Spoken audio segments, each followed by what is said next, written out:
Hello, I hope you're doing well. Today we're going to learn how to make two different kinds of scale at home. The first kind is the lever balance scale.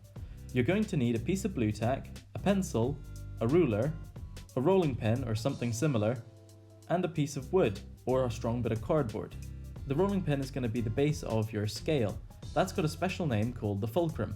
You want it to be stable, so use the blue tack to make sure that it sticks to the surface. Then you're going to need to find the exact center of your board. You want it to be exactly the same on both sides so that neither side is heavier than the other. Then you can stick the two other bits of blue tack in the middle to keep it in place, and if you've got it right, it should balance in the middle when there's nothing on it. Then you can try experimenting, weighing different items and comparing them against each other.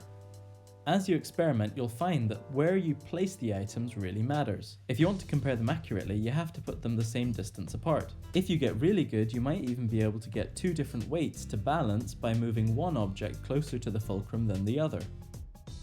Our next kind of scale is a beam balance scale. This is actually still in use in many parts of the world today. You need two paper clips, two plastic cups, and a coat hanger. You need to twist the paper clips so that they make little hooks. Then you need to push the point of the hooks through the side of the paper cup, just like this. Once you've done that to both of the paper clips and both of the cups, you can attach it to the coat hanger.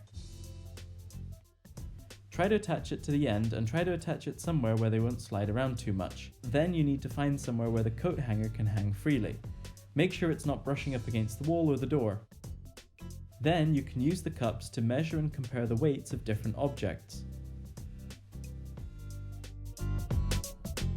Once you've got the hang of it, it would be a good idea to try moving the cups closer to the fulcrum to see what effect that would have.